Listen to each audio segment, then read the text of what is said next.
Jadi, apa sih yang dimaksud dengan karya ilmiah? Karya ilmiah itu merupakan suatu tulisan berdasarkan dari penyelesaian suatu masalah, yang dimana pembahasannya itu kita dapatkan dari hasil pengamatan, penelitian, dan juga pengumpulan data dari apa yang telah kita selidiki sebelumnya. Jadi ada beberapa jenis karya tulis ilmiah. Yang pertama itu ada artikel ilmiah. Artikel ilmiahnya adalah karya tulis ilmiah yang berisi pendapat penulis mengenai suatu masalah yang diteliti, kemudian dikaitkan dengan teori yang ada. Yang kedua itu ada makalah.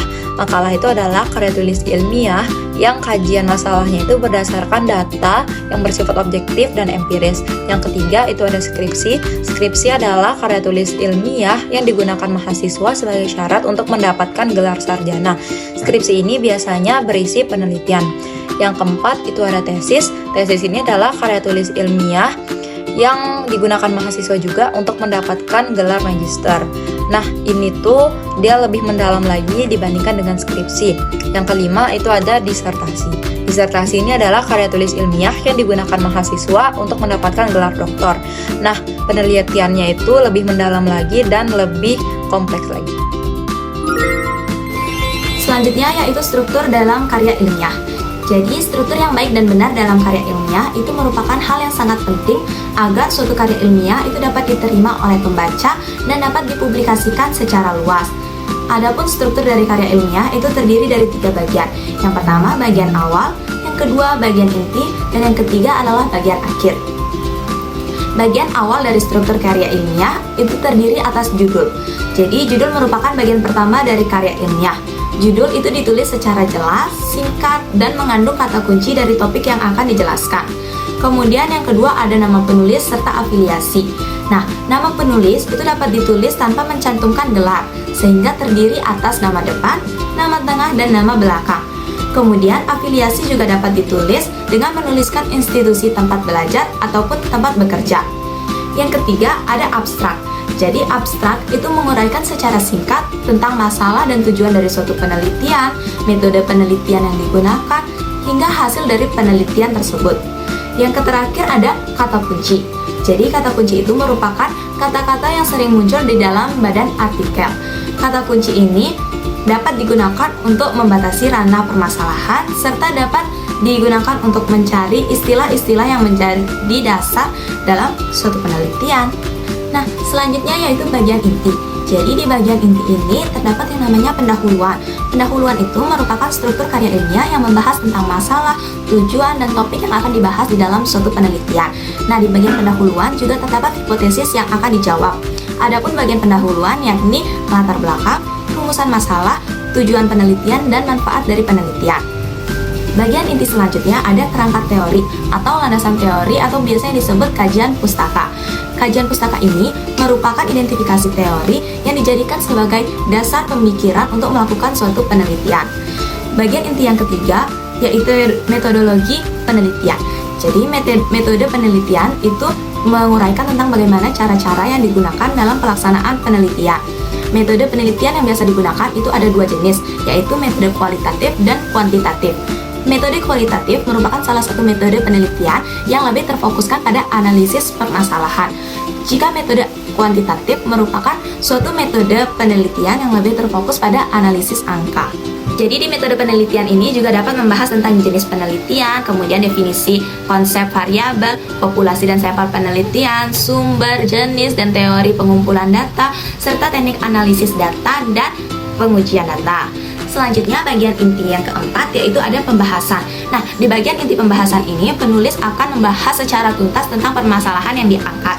Di bagian ini juga penulis harus memaparkan semua fakta-fakta yang telah ia dapatkan serta meminimalkan argumen pribadinya. Bagian inti yang terakhir yaitu kesimpulan dan saran. Jadi kesimpulan itu berisi tentang pembuktian singkat tentang kebenaran dari hipotesis yang akan menjawab semua persoalan yang diangkat. Kemudian hasil penelitian juga dapat digunakan sebagai saran yang berguna untuk penelitian selanjutnya. Nah, selanjutnya yaitu bagian akhir dari struktur karya ilmiah. Yang pertama itu ada daftar pustaka.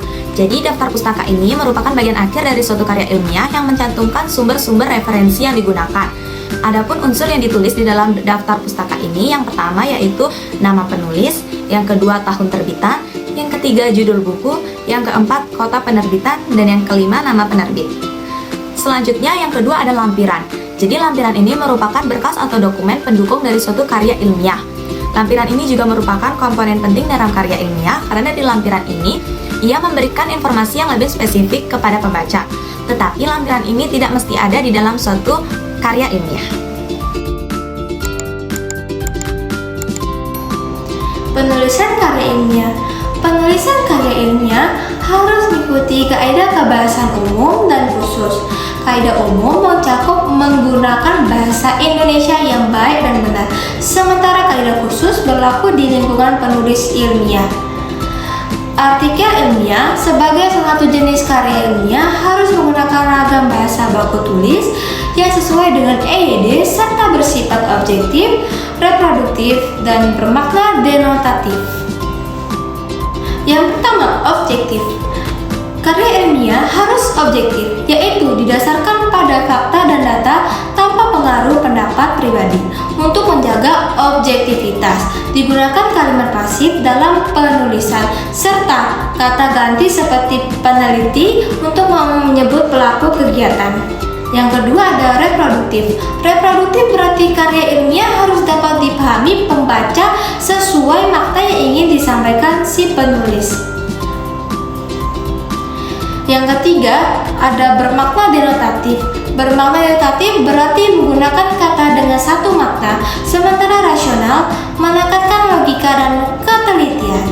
Keduanya penting agar karya ilmiah jelas dan tidak membingungkan. Salah satu tujuan penulisan karya ilmiah adalah untuk memberikan penjelasan, komentar, nilai, saran, menyampaikan sanggahan, serta membuktikan suatu hipotesis. Berdasarkan dari hal-hal tadi, karya ilmiah memiliki karakteristik seperti yang pertama, hasil kajian literatur dan juga laporan pengamatan serta penelitian. Yang kedua itu adalah menampilkan sejauh mana pemahaman penulis terhadap permasalahan yang akan dibahas.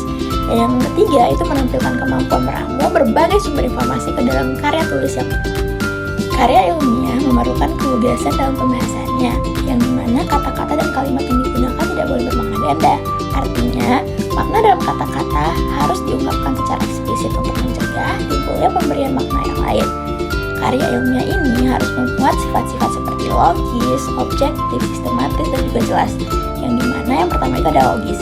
Logis itu artinya karya tulis tersebut dapat diterima oleh akal pikiran dan dapat dibuktikan dengan terapan ilmu pengetahuan. Yang kedua ada objektif. Artinya, karya tulis tersebut sesuai dengan fakta dan dijelaskan dengan keadaan yang sebenar-benarnya. Selanjutnya, ada sistematis yang artinya disajikan secara teratur sesuai dengan peraturan penulisan. Dan yang terakhir itu ada jelas, yang artinya berbahasa lugas, efektif, dan tidak menimbulkan penafsiran ganda.